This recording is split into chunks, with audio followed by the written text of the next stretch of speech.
अरहम स्वरूप एवं साधना। जैन परंपरा में नमस्कार महामंत्र के बाद प्रमुख मंत्रों में अरहम को माना जाता है। इसकी विशेषता यह है कि यह आकार में छोटा है, साधना में सरल है, पर शक्ति में विशाल है। अरहम की रचना नमस्कार महामंत्र के प्रथम पद से हुई है। इस मंत्र का निर्माण अ, र, है और अनुस्वार इन 4 अक्षरों के संयोग से हुआ है। इन अक्षरों की शक्ति का वर्णन इस प्रकार मिलता है। ए वर्णमाला में ए का स्थान बड़ा महत्वपूर्ण है। इससे पूर्व कोई वर्ण नहीं है, इसलिए यह अद्वितीय है।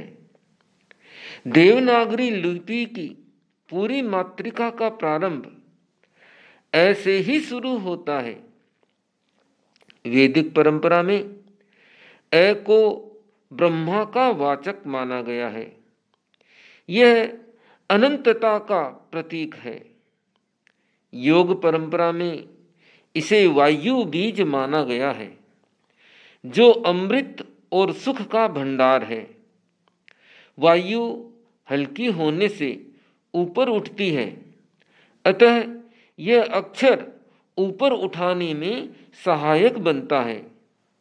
यह अभय प्रदान करता है। ए का उच्चारण कंठ से होता है, इसलिए यह थायराइड ग्रंथि को संतुलित भी करता है।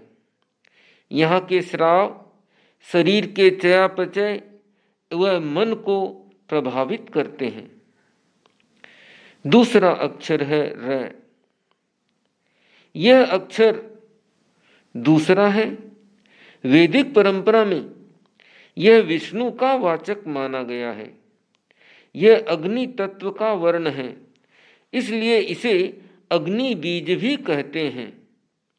तेजस या विद्युत शक्ति को जागृत करने में इसका प्रमुख स्थान है। विद्युत शक्ति के जागरण से शरीर की जड़ता समाप्त होती है। इसके उच्चारण से शरीर में उष्मा बढ़ती है, स्फूर्ति बढ़ती है। इससे बुरे संस्कार क्षीण होते हैं। तीसरा है। यह अक्षर प्राण शक्ति का उद्बोधक है। वैदिक परंपरा में यह शिव का प्रतीक माना गया है। आकाश तत्व का बीज है।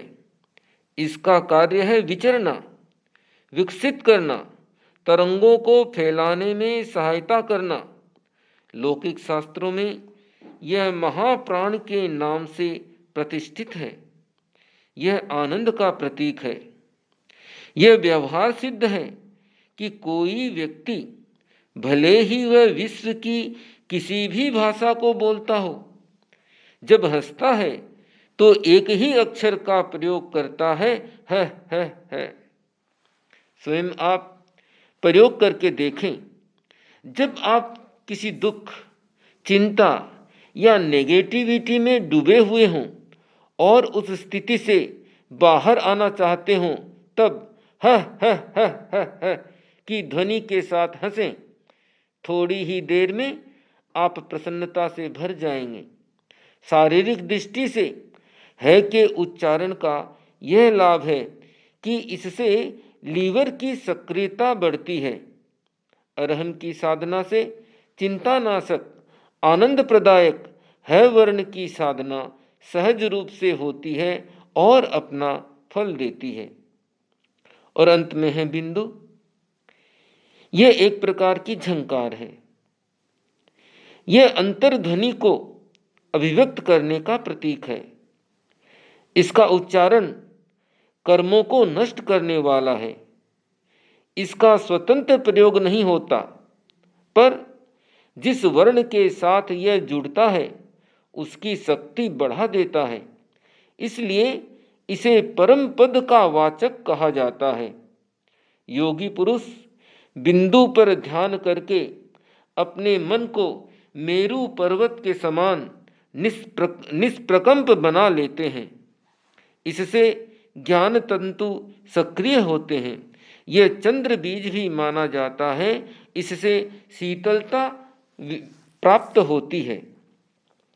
संस्कृत की दृष्टि से अरहम के 3 वर्ण हैं। अ ज्ञानवाचक, र दर्शन तथा हम चारित्र का वाचक है।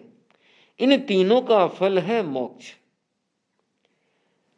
अरहम का शब्दार्थ है अरहम, अरहत और अरहन।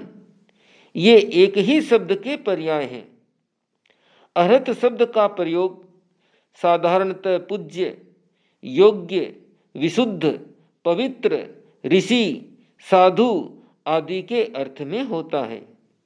एक परिभाषा के अनुसार जो विकार रूपी शत्रुओं को नष्ट कर दे वह अरहत कहलाता है। बौद्ध परंपरा में निर्वाण को प्राप्त करने वाले को अरहत कहते हैं। बुद्ध और महावीर दोनों के लिए अरहत शब्द का प्रयोग मिलता है। जैन परंपरा में अरहत को आदर्श संत, सर्वोच्च शिक्षक एवं सर्वज्ञ माना गया है। तीर्थंकर और सामान्य केवली दोनों ही अरहत होते हैं। जो उनकी भक्ति करता है वह वैसा ही बन जाता है। ओम अरहम।